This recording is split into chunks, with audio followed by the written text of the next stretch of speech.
So, Emre, you're going to laugh at this, bro. Yeah. One of our mates puts up a poster of you in our WhatsApp group, and he says, Emre's at the Dragons. Yeah. That was last week. Okay. And then I took a photo of that, put it in the group. I said, I've got Emre coming on. We might have heaps of St. George fans out there. Yeah. And Jake played for the Dragons. But, man, I've known your mum since primary school. Yeah. And, you know, when I was putting up things on social media, mum was a big supporter of everything that we do. And it's funny, your mum's proud of Turkish people that do well in business. Yeah. Yeah. And I love that about your mum. But we've got a lot of, you know, parallels in our lives. Yeah. We both grew up in East Lakes. You know, we come from East Lakes, from humble beginnings. Yeah. And you only have two choices when you grow up in East Lakes. You can either go the wrong way or do the total opposite. And you've done that. Yeah. And obviously you played, you know, through Mascot Juniors. But tell us a bit about your early upbringing. Yeah. And then we'll go into your transition to the Raiders. Growing up, I was pretty lucky. Like you said, like it was pretty rough where we grew up, but I always look at it in a positive way. Like probably made me a bit more tough. We grew up two cul-de-sacs facing each other, Mascot Drive. Everyone from East Lakes will know. Church on the corner, all the Islanders. Then you had your Aboriginals. You know, like it was just mixed. There was everything you could think of in the two streets that backed up onto each other in the park there. So every day out playing footy, playing cricket. Like it was just not a day where we went out. But yeah, so I was pretty lucky. We all grew up pretty like tight knit. Me and my sisters. I've got three sisters, so yeah, I look at it in a good way. Like I think we're very lucky that we got to experience that. You know, like probably a bit different now for the kids. No one's really outside. No one's really playing. But yeah, it was pretty tough. But yeah, I see it as a good thing. And obviously, like I went to East Lakes Public. Your mum went to East Lakes Public. Yeah. Is that where you went as well? Man, I always went to Mascot. Mascot. Yeah, Mascot Public. Yeah. Those are probably a better one. Yeah, a little bit better than East Lakes. Yeah. Not much better, but a bit better. Yeah, a little East bit Lakes better. Public. Yeah. And so, your early career, obviously, you play for the Mascot Juniors. Yeah. You get a scholarship at Matraville. How did all of this play out? Because, you know, coming from a Turkish heritage, we all play football, but I don't know one purebred that has made it all the way through. Yeah, so I grew up playing soccer, Yeah. and I was like 6, 7, and then I was like getting a bit too rough with all the guys, so my mum took me out, and then I started playing footy when I was 10 for Mascot Jets. And then like first year I had like a little injury, which was like just falling over at the park, cut my leg, but it blew out and then it got like infected. So I missed like a whole year. My first year was a write-off, so I was like, it was a bit of a shit start to footy. Anyways, I stayed at it. We had a mad crew. In our team we had Emre, Keaon, Koloamatangi. We had a few guys that are still playing till today, and guns. So like from there, just pretty much stayed through with Mascot Jets, and then ended up moving from JJ Carl to Matraville Sports High for the sport program and on scholarship there. And then that's when you sort of get into your more serious age, 16, Howell Mats and all that stuff at Rabbitohs, and then transition from there into SG Ball. Something that I read before we spoke about the kebab restaurant. Yeah. What were you working in the kebab restaurant as a young fella? Yeah, like I did a little bit. Like if you ask my family, they say he didn't. But I did. I remember like driving to work with Dad for like I think it was like 2 weeks straight. Yeah. And then after like a couple of weeks, I just said to him, Dad, I need to have a chat with you. Like I can't do it. Yeah, not for you. I said it's not for me. Yeah. And he said, well, you better fucking keep playing footy then. Yeah. Take it serious. And I was like, yeah, okay. So. When did you feel you started hitting your straps with footy, mate? Was it early on, like teenage years, or? Yeah, I think like when I was playing up for Matt, I didn't play too much. We had a stacked squad, so I got to see like a lot of great players that playing. Like they were young, but they had big raps on them. Yeah. So I was pretty lucky to sort of see them play and learn a bit from them. And then it was when I was my age, Howell Mats, I reckon. That's when I started to. I seen the guys the year before do it, so I was like, I sort of had a gauge on how to play and what to do, and training and stuff like that. So I reckon it was about 16 was when I started to like sort of knuckle down and realise like, you know, it's not long till from here till you sort of gets pretty serious, you know, 18s and then 20s and stuff like that. Have you always been a front rower? Yeah. Always been a middle. You said you're around some amazing players like Cameron Murray and Koloamatangi.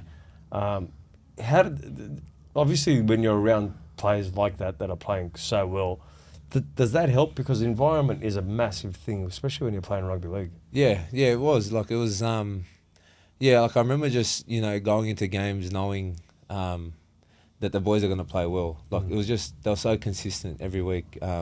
So I knew, like, and you sort of build, like, combinations as you get a gauge on the comp through the weeks. It's only a short comp, how mats, but even before that, like, because we were playing club footy together, we already knew, like, we didn't need to say too much. Like, it'd just be like a little look and we'd point a guy out, like, that bloke in the headgear, so we'd know straight away to play on him, or like, it was just little things like that that we sort of built over like a couple of years. But I reckon it does help when you have guys that turn up and you know they're going to play well.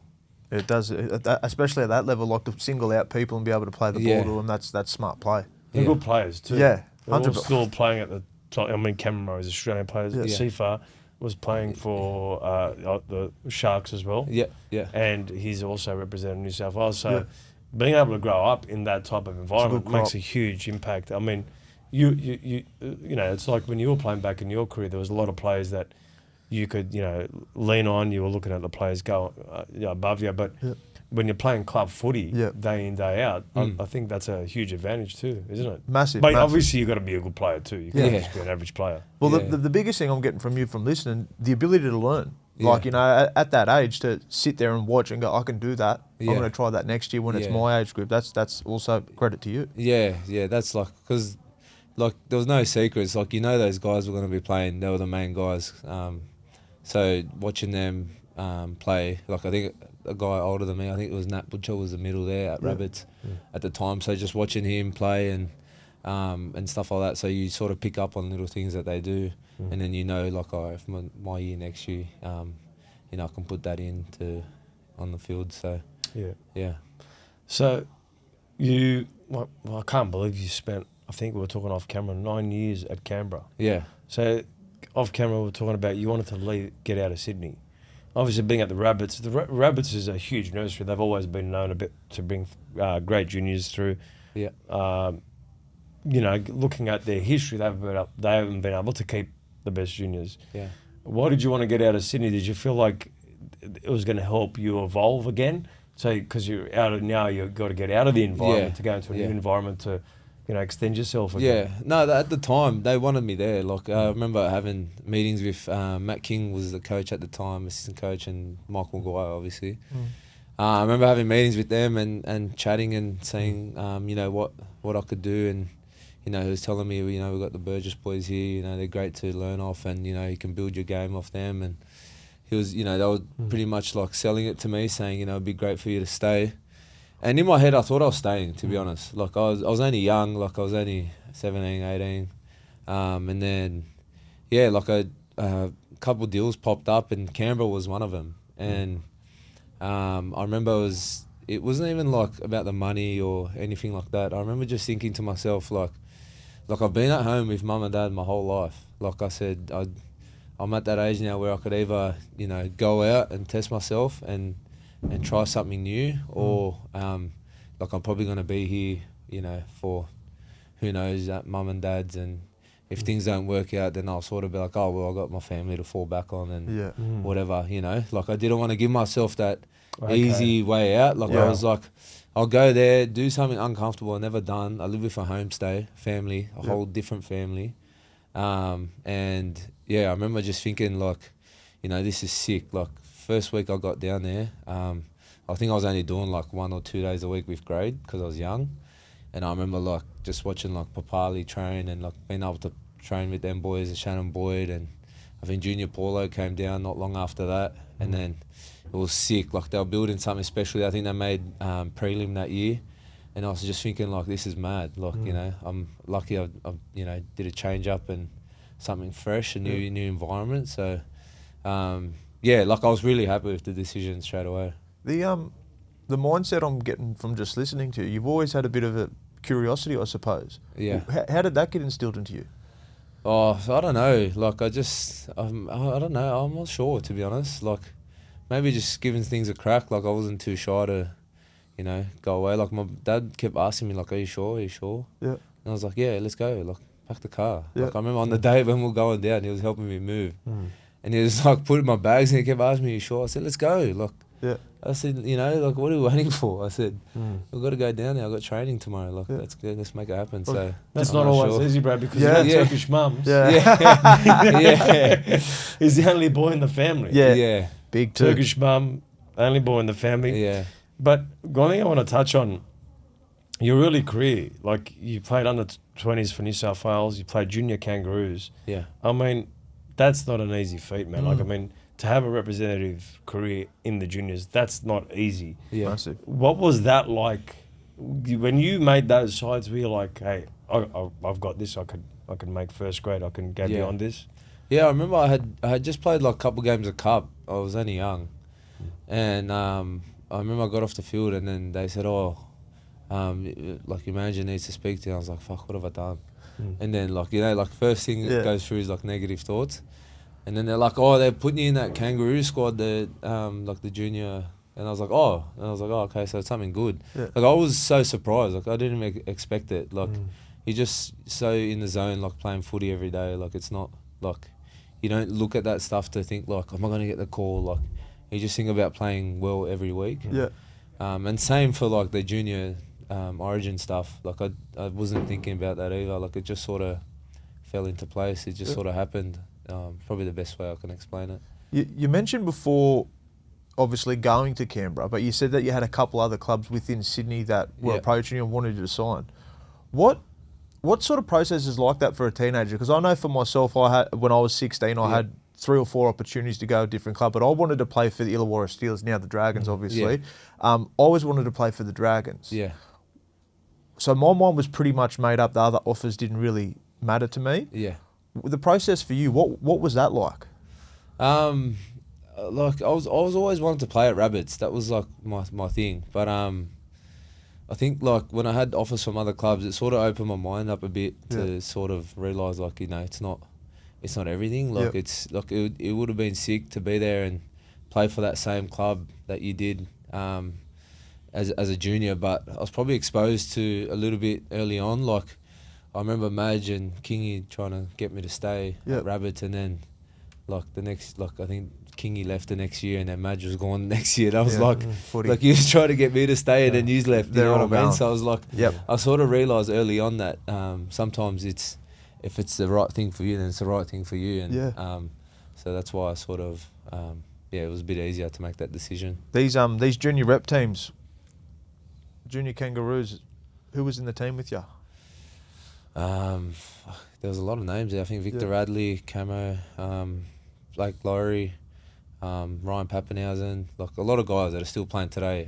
Reece Robson. He's obviously won the game. Yeah, just off the top of my head. Our side was stacked. Yeah. And we just play in Australia or New Zealand? We played in Canberra here in Australia. Yeah, we played in Canberra. I didn't have to go anywhere. We went into camp and I was already home. I was like, okay, man. Like it actually worked out all right. Yeah, excellent. Yeah. What did you with those players that you played in the Kangaroo squad? Are you still good friends with those guys? You still talk to some of those players? Yeah, like pretty much. Like if I see them, I'll say hello and stuff. Obviously, everyone scatters. Like as you get older, people sign different places and everyone sort of goes everywhere. But if I see them, like they're no strangers to me. We'll have a chat. We'll have a catch up. I was watching a podcast, Mark O'Malley with Rennie Matwine, I don't know if you've I've seen a little bit of it, where Mark O'Malley said, a week leading into a game, if you talk to any of the opposition players, I'll fucking kill you myself. Yeah. Obviously, after the games, you see players talk to one another a lot. Yeah. To me, you're very observant. You've been watching the game, the top of players. When you go into training and you're going in the weight room or you're doing, your pre-season training, which is always hard. What are the things that you think about on what's going to make you better and go to that next level? Like, do you think new pre-season this year, new club, this is my mindset? What's going through your mind?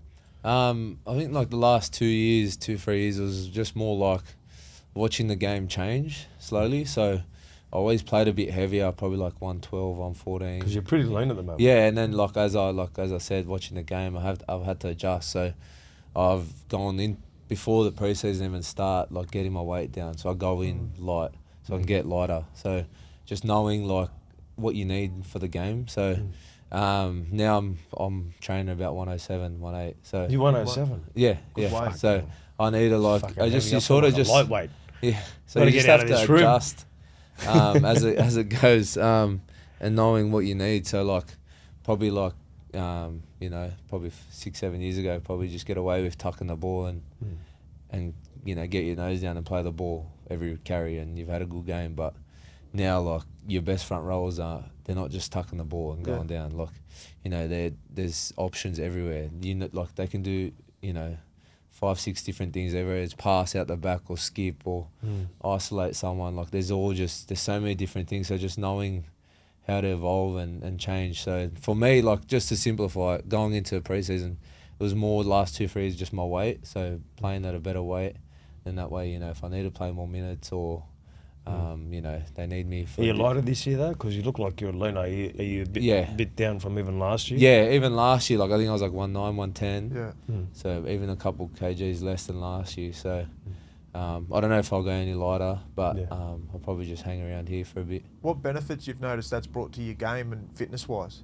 Yeah, you feel a lot better. Like everything's probably a lot easier. Yeah. And that's probably pretty much it really. Everything's a lot easier, yeah. When you the 2019 season, were you playing in the side or were you in reserves?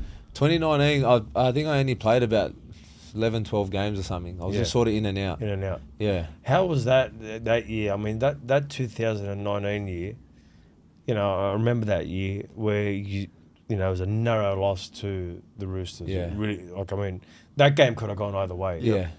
What was that year like for you? Like, obviously, you get exposed to it. You've only played 11 games. Did you think if I were to get another chance? I don't know. Like, it's such a weird one. Like, I think none of us expected it. Like, everything was very new to me because I had just debuted the year before, late in the year. So I think I debuted like around 23 or something in 2018. So I was very fresh. And then going into that year, like you sort of go off a high, finishing off the year, you just debuted and whatnot. And then we had like a couple of recruits, couple guys from England come over. And we had a very experienced squad at the time. Like, you see us Oliolas, Josh Hodgson, players like that. So again, like it was another year of watching and learning a lot. And when I got the opportunity to play, I tried to put my best foot forward. And I was lucky enough the back end of the year, like my form was good, and Sticks put me in and played those finals leading up to the grand final, and I think I was only like 15 games in my NRL career or something, and I'd played in the GF, so I was pretty lucky. But like you just don't think, like you think, oh yeah, next year we'll go again and we'll probably make finals and make GF, and it doesn't go like that. I was watching that game and I thought Canberra was going to pip them. What was the playing in a grand final? Like you hear so many players say it. Like, you don't get many opportunities at all. Yeah. You don't get many opportunities.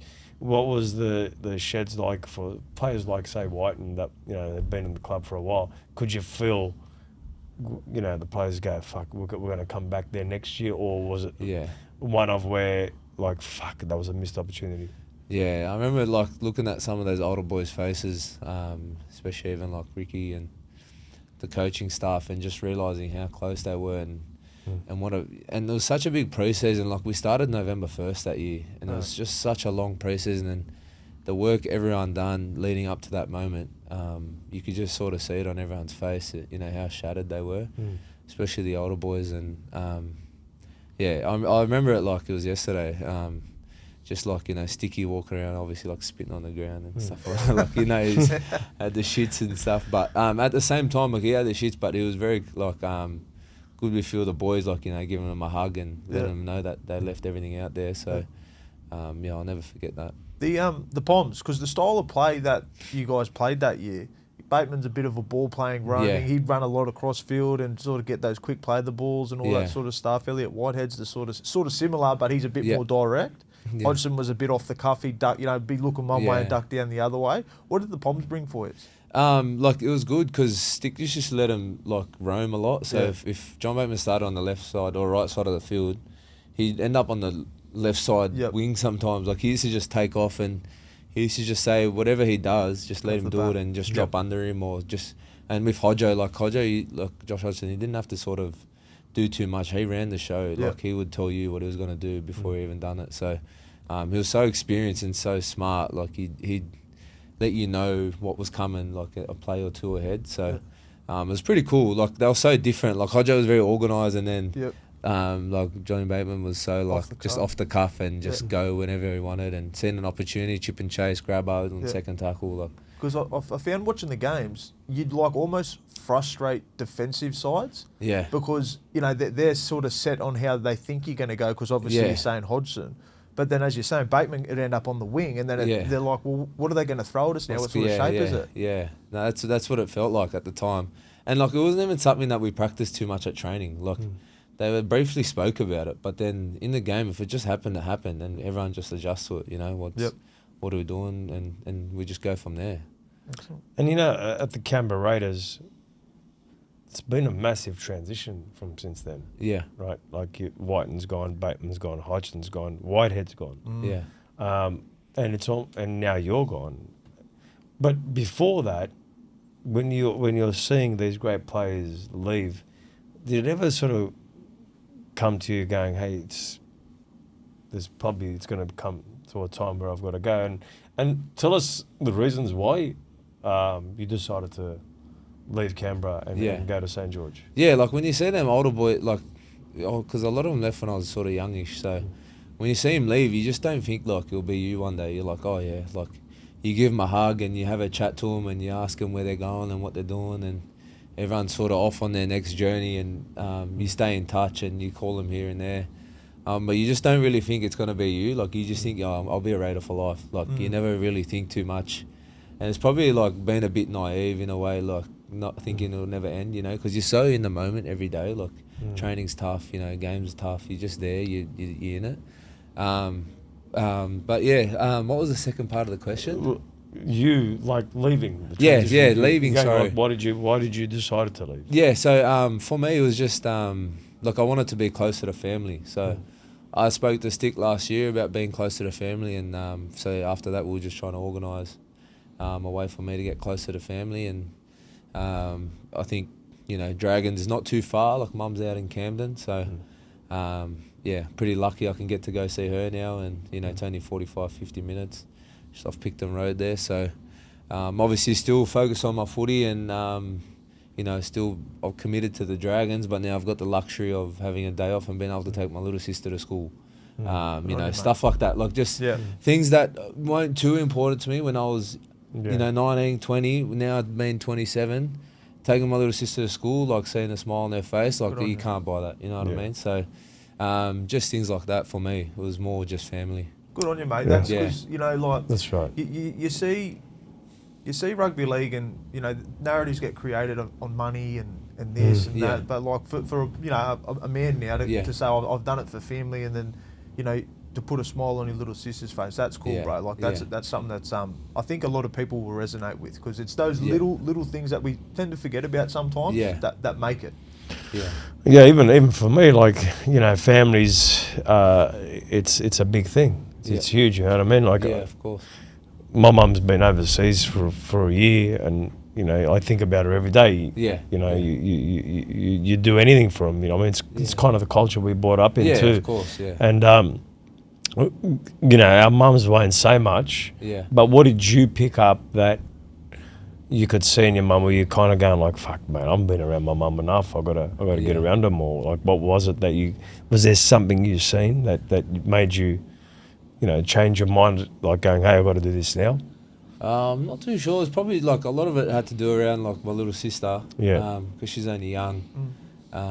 It's just, I'm not too sure. Like, I was there when she was born, and I spent so much time away, and then you blink and they got their own little personality, their own little human, and you're like, you're walking, like, it's just little things. Like, I don't know how to explain it. Like, you're walking through the food court and she's like, oh, I want sushi. And you're like, when did you turn into this little person? Yeah, you know? yeah, you're yeah. like, Yeah. like, do you know what I mean? And, Yeah. and then I had this Just the light simple bulb things, moment. yeah. I was like, I've missed so much time. Yeah. Like, I've missed 9 years. Like, when I left, she Yeah. was literally born. And then now I'm, you know, like, I'm hanging out with her. We're going Yeah. to get food together, or she's telling me Yeah. she's seen this new TikTok trend and we're going to do a Yeah. bang video or something for her, whatever they call Yeah. it. TikTok. And I'm like, you know, like, Yeah. so that's sort of like where I'm at now, like with family. So Yeah. my sister's had 2 now, so Yeah. I'm an uncle as well, so I got to think about that now.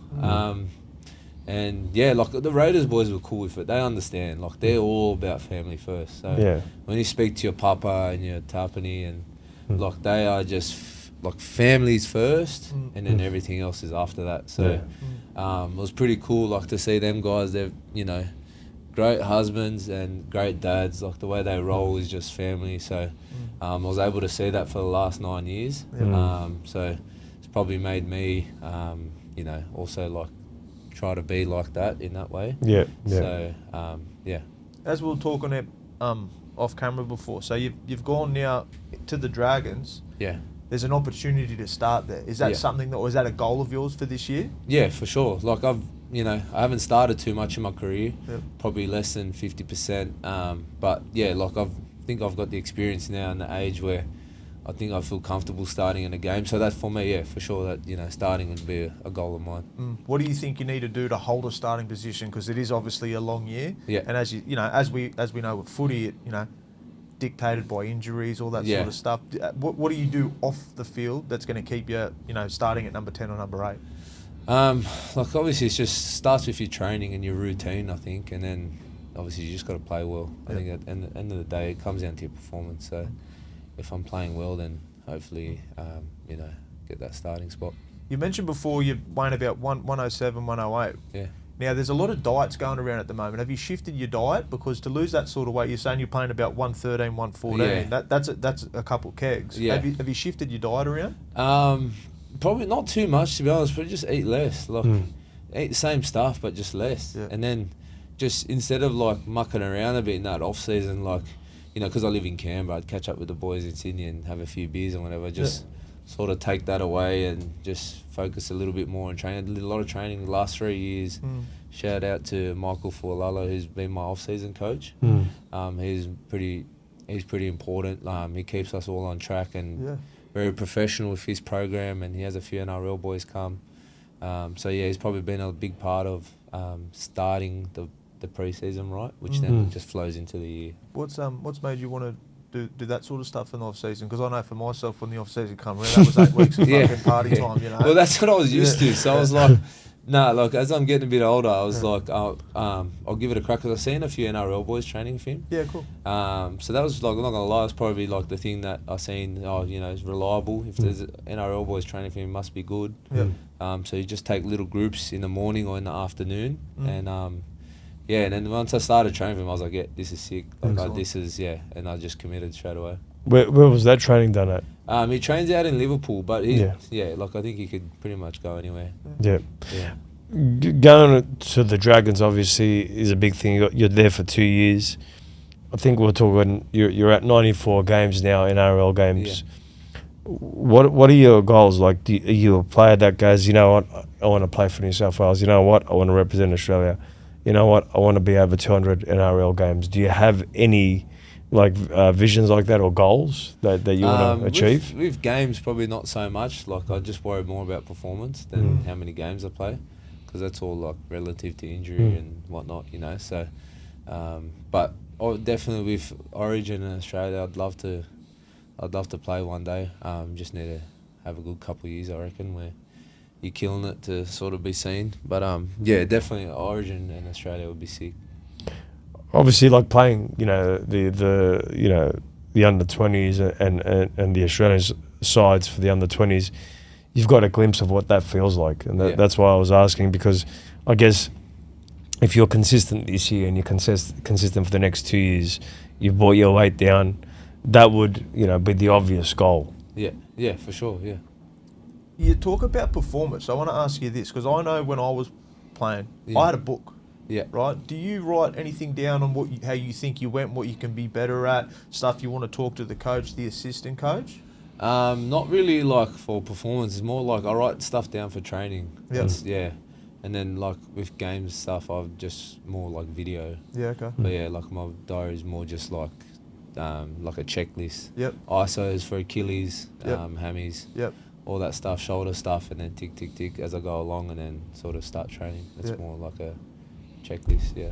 Do you have a game day routine that you follow? Sorta, like I like to eat the same stuff every game day. What do you have? It's like skip breakfast usually. And then, or if we're at a hotel, like if we're playing away, then I will go have breakfast, but just like eggs on toast, just something light. Yep. And then lunch will usually just be like a chicken wrap, and then that was it. Like I try not to eat too much on game day, so I don't like feeling heavy. Yeah. So, Yeah. I've been doing that for years now. So. And what about during the week? Are you on a supplement protocol? Is there like do you skip breakfast during the week, or are you having breakfast every single day? No, I usually skip breakfast, to be Yeah, honest. yeah. I don't mind Not just a- having yeah. a coffee and get out the door and get going, Yeah. and then just eat at lunch. But I don't know if it's too good for you, but that's what I've been doing for a few years, and I feel fine. So I think if it works, it works, right? Yeah. It it's almost like a form of intermittent fasting without Yeah. intermittent fasting, Yeah. right? And then I guess after your big session, you'll have Yeah. a big meal. yeah. What would that consist of? What would something like that be? Usually just like I try to get eggs in there all the time. So probably like eggs, toast, Yeah. stuff like that. Then the occasional like sushi, because like sushi down the road. So like I go get sushi, just try to like get some carbs in and stuff, because then we usually go into gym. Yeah. So go fueled to gym. So I usually just try to get a bit of something in. So yeah, it's nothing too complex. Like it's pretty straight up and down. When Jake was playing rugby league, and you talked to a lot of different rugby league players, you when you're playing, whether you're in the side or you're just on the fringe, or you're coming back from an injury, do the coaches, I think you alluded to it before, but do the coaches come up to you and say, hey, listen, because I remember with McGregor, you said, mate, what's it going to take for me to get in this side? What do I have to do? And you got 6 man of the matches, and you were knocking on the door. What do I got to do now? Yep.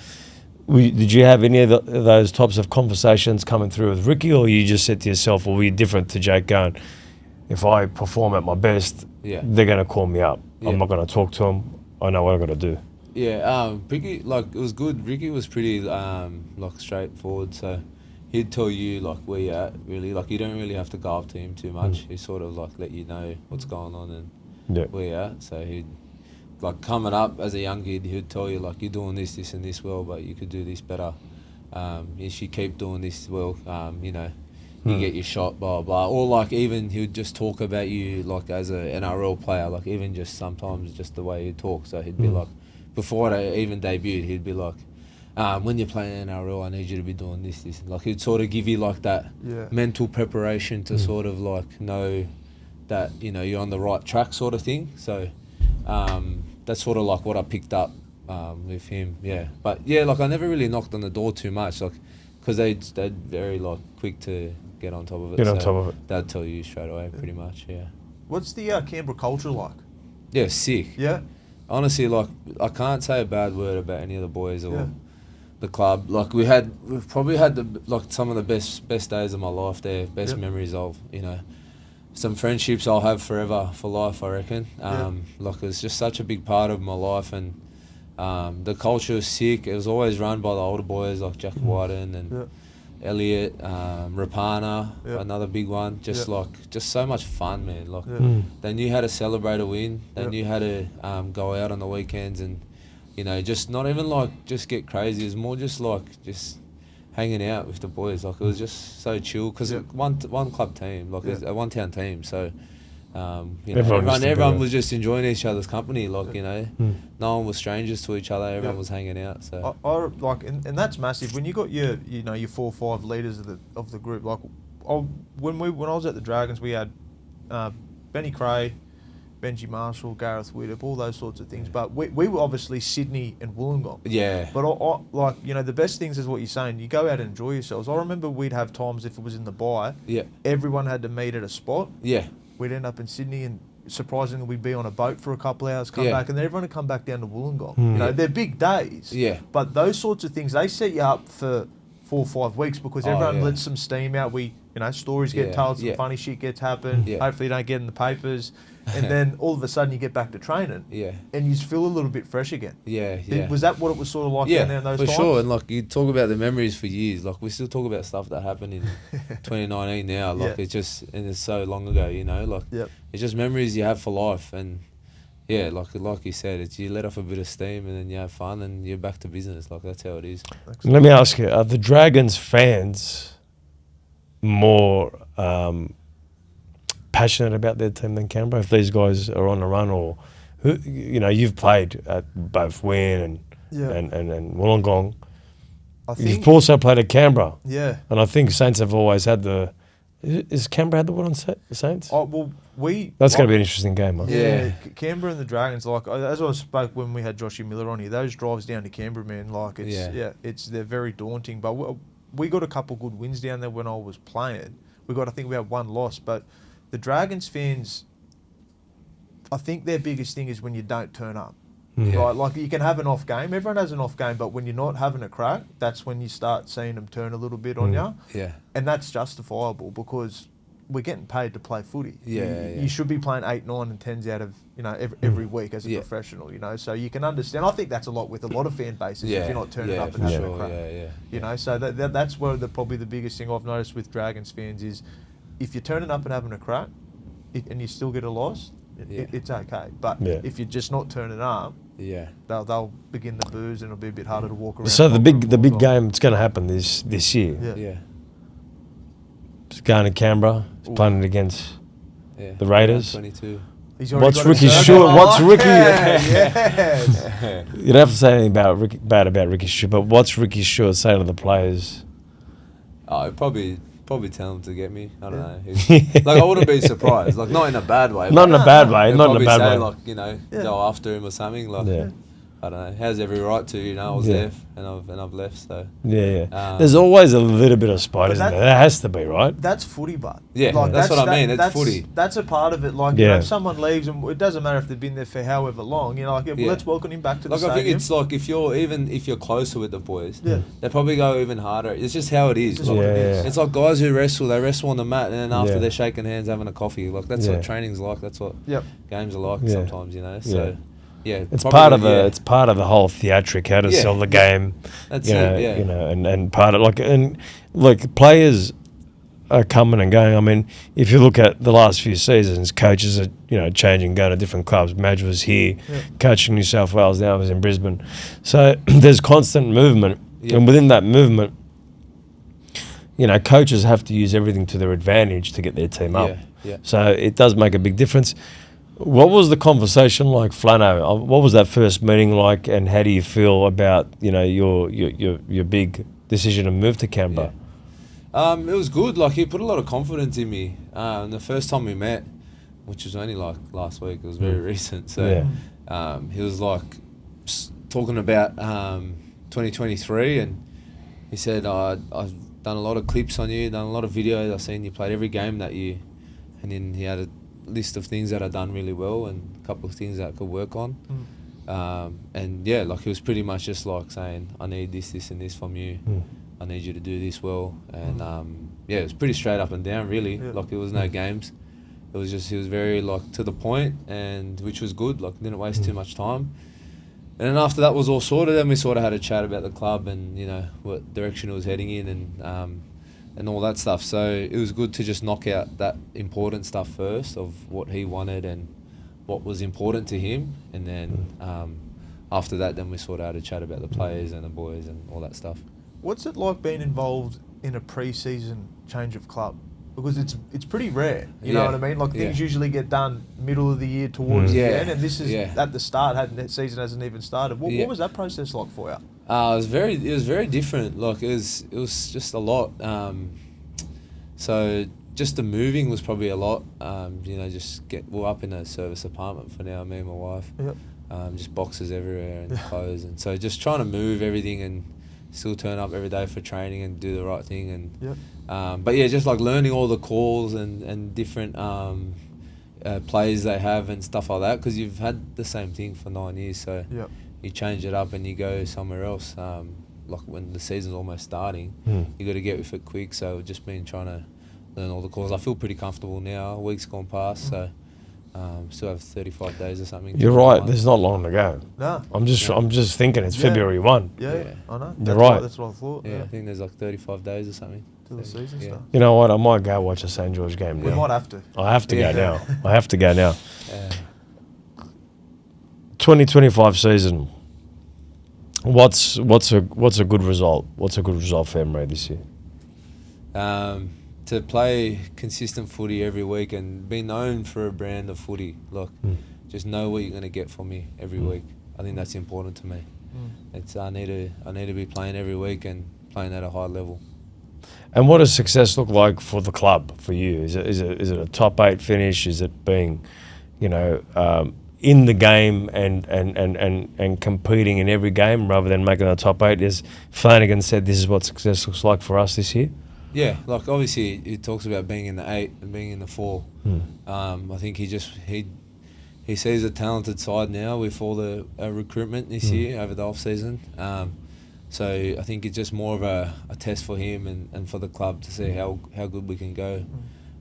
Just being there a short time, like the way the boys have gelled, looks like they've been playing together for a long time. So it's pretty cool. Like very little errors at training, like very high standard of training. So they got a good thing going right now. So I'm very lucky to be a part of it and hopefully moving forward. And because Emre's an existing player like Adam Fanua-Blake, I mean, we've seen the challenges Adam Fanua-Blake's gone through. But, Remus Smith was another player that sat here and, he had this great upbringing from his father, and you've had a great upbringing from your parents. In rugby league, one thing we talk about with a lot of the players, there's a transition and it becomes extremely hard. You're not quite there. And you probably weren't even looking at a transition, were you? You weren't even thinking about it. No. Do you kind of know what you want to do, life after footy? But when I was sitting down here with Luke Lewis, one thing he said to me was, and which stuck with me, he goes, I just thought about rugby league, nothing else, because I wanted to know exactly how I was going to play each week. I wanted other people to handle everything else, which I think is a good thing as well. Yeah. Because I think like when you're focused on where you want to get to, you're probably going to get there. It's like if you follow a niche that you love, you're probably going to get there. But the unfortunate thing is, there is life after footy. Yeah. Right? There's also your family. Do you think about those things? Because, we hear it so many times where people struggle in that transition. Yeah. Different for you. I mean, you came from East Lakes, but you got a good upbringing. You also seen the people that went the other way, and you didn't take that road. You've only had a few drinks. You never got on, the party scene or anything like that.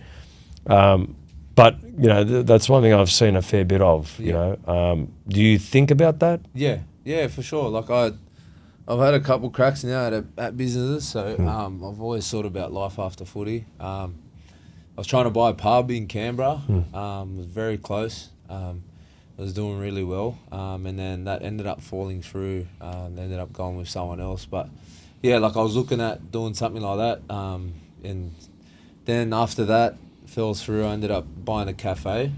So we were running that. Had a very good thing going there. Was doing really well in a nice part of Canberra.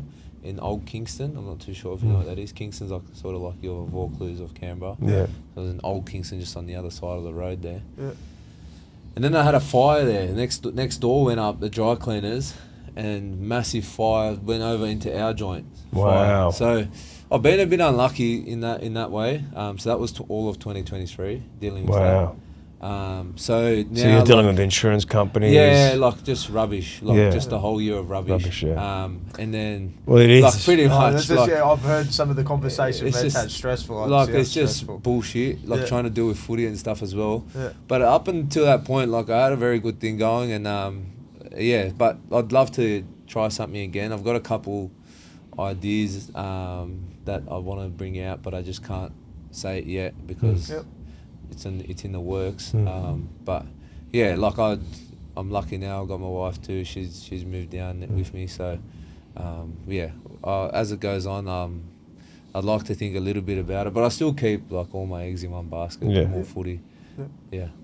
I think with what you say with Luke Lewis is, you know, when you're in it, you have to be consumed by it. It's like anything, you know, you'd experience it with the gym nets. You know, you want the gym to be so well, you've got to consume yourself in it. Yeah. So when, you know, as footy players, when we come out, people go, oh, they should have things, but like, no, you don't get it. Like, you don't get it because you have to play well. Yeah. If someone takes your jersey, you have to ice your injuries, Yeah. or someone takes your jersey.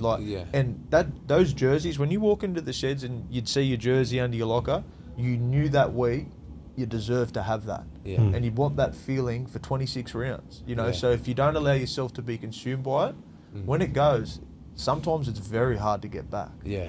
So you have to be in that moment with that sort of stuff. And plus, you know, you're getting a big profile. So the bigger your profile becomes, and the more games you play, it's only going to be better for, I guess, the business that you choose. For sure. Yeah. Do you think that way too? Because obviously, like, you know, social media is a funny thing too, especially when you're playing the game. Yeah, it You is. don't want to post comments, like it's a distraction.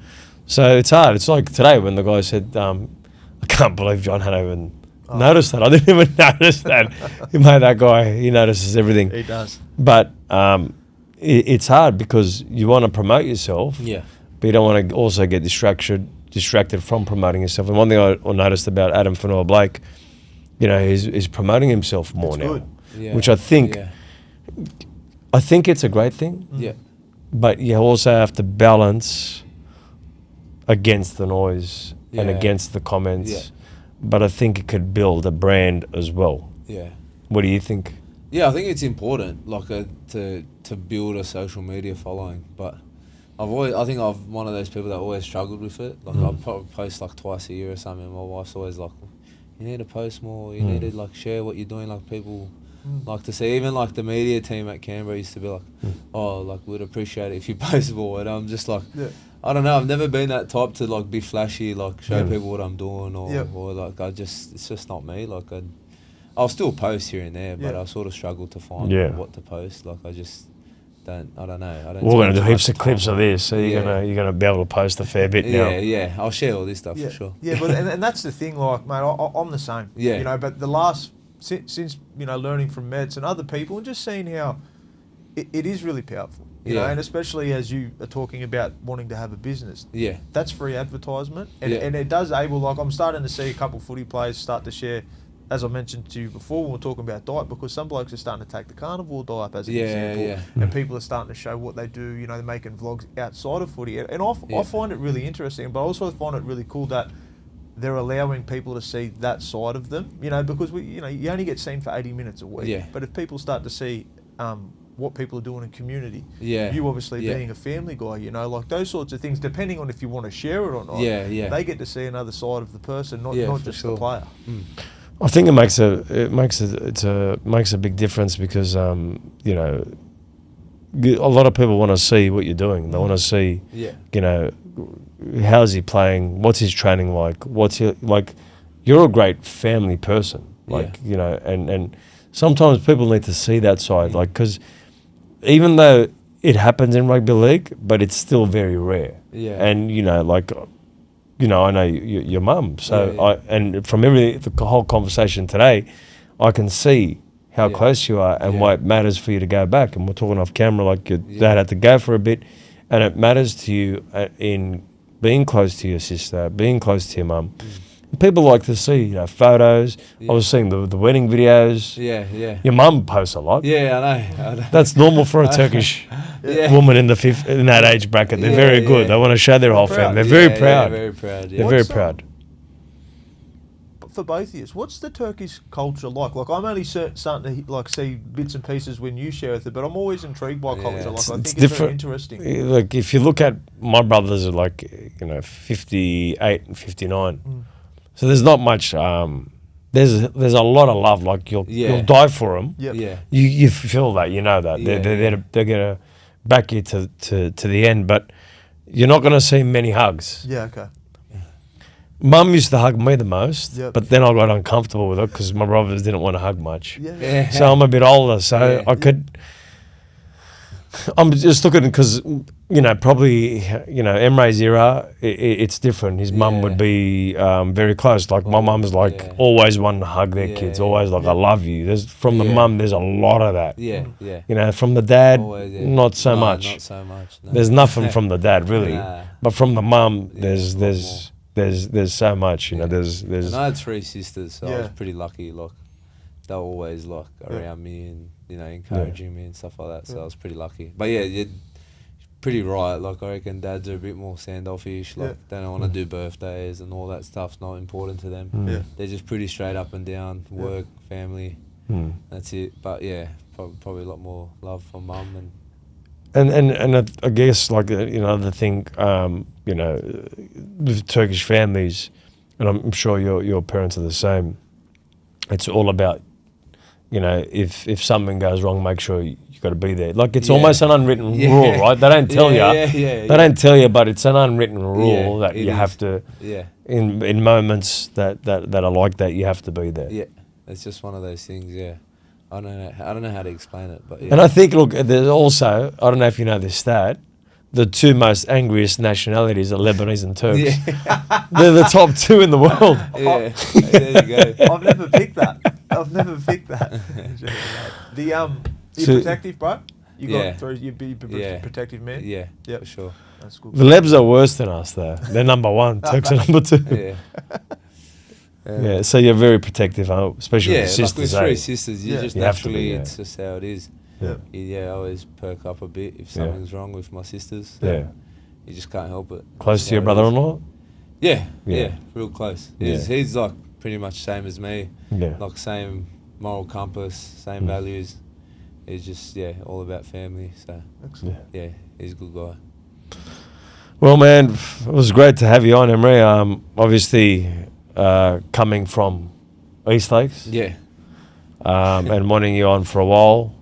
But what I love about this guy, and we were even talking off camera, Jake, you've played footy, you've been around footy players.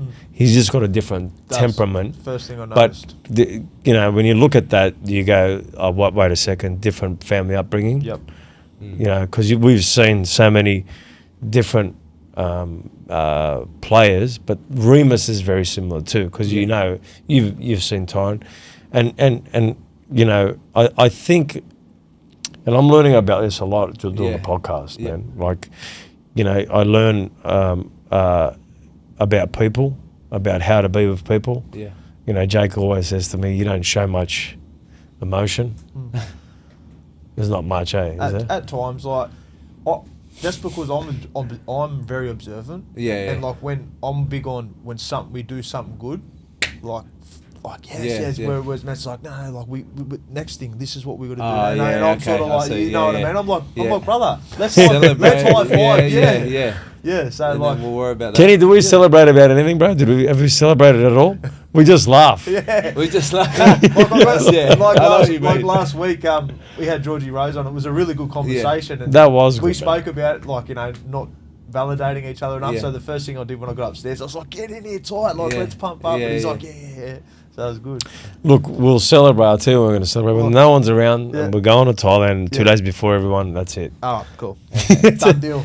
No, but it's fuck, I don't know if it's a Turkish thing. Yeah, bro. I know what You think it's a I've been Turkish told thing, bro? that before too. Yeah. You need to like celebrate stuff when Just it a happens. little wins, yeah.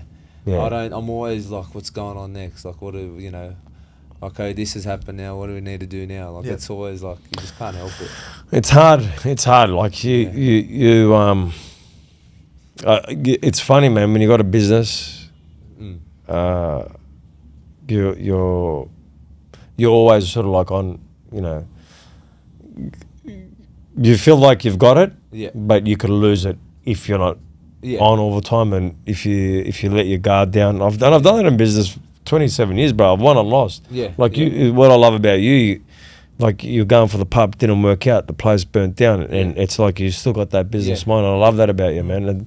And that shows you that tells me you've been watching your dad, you've been watching your mum, and you kind of know what the process is. And you seem to me like you got this calm temperament. Yeah. Where does that come from? Probably my dad, to be honest. Yeah. But like, he's like one of those people that's chill, but then when he's loses, like he's fucking. He's ready to all rock. in, He can yeah. be direct. Yeah. Yeah. So Yeah. probably a bit the same.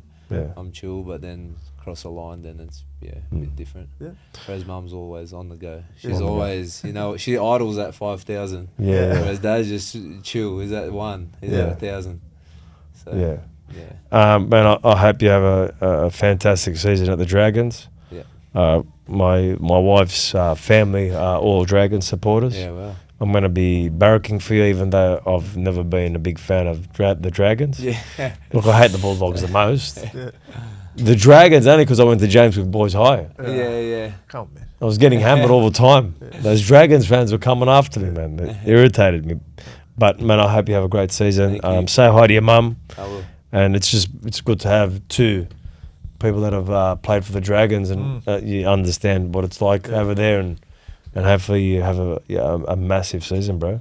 Jeez, Emre, we put the laptops down. We're talking about the kebab shop, but I didn't ask you, what does your wife do, man? Because we want to give you a shout out. Obviously, there was a couple of businesses that, you're going for the pub, the shop burns down, but your wife's business, well, what does she do, man? Because it sounds interesting, man. Yeah, so she runs a jewelry business called Luxury Affair Diamonds. It's her side gig right now, but she's pretty serious with it. So they got a good thing going. She's doing it with another girl called Bella.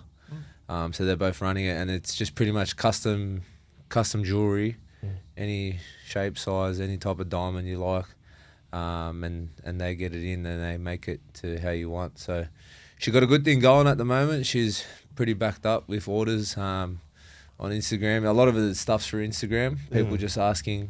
They see it on her and then they want it. So it's been pretty surprising. It's going really well. So I thought I'd just give it a shout about out. Hong Kong. Will she get to the... Yeah, she made connects in Dubai and Hong Kong. So I'm not too sure if it's exactly Hong Kong, but in China. So so they she's been doing that for a bit now. So So was there the process? So does someone, as an example, direct message? Is there an internet site that you can go on there, have a look at designs? Straight to Instagram, mate. Yeah, Straight pretty to much. Instagram. They got to make a website because it's fairly new. Like it was pretty much like back end of last year, and then like you said, everything's free advertising on Instagram. It's all right. Yeah, everything you post, it just gets sent to so many people, and then that's why you got to start posting. yeah. So they just push it out on Instagram, and a lot of it's been word of mouth, to be honest. Like, that's good. Well, that's good because the pieces they have you don't see. Oh wow! So like someone's like, oh, where's that from? No one, and everyone wants what they can't have. So Yeah. if they don't see it on anyone else, then they're like, oh, that's mad, So Well, we're going to put that link in the bio. Yeah, 100%. So that way they'll see it on the YouTube bio. Yeah. yeah. And people can hit the link and Go have a look. order, man. What sparked your interest with that? Because jewelry's pretty difficult to make. I'd imagine. Yeah, it is. I think just because she likes shopping, really. Passionate about it. Yeah, you got to be. So she's passionate about what she does. So probably just from shopping and very picky with what she buys. So probably just started from that and then just grew. No, awesome, bro. We're going to put that link in the bio. Yeah. And if anyone wants to buy their women jewelry for Valentine's Day, Yeah. That's not too far away. They do everything. Valentine, like engagement rings, Everything. necklace, everything. You name it, they can make it. So, wow, You're laughing. that's awesome. Yeah.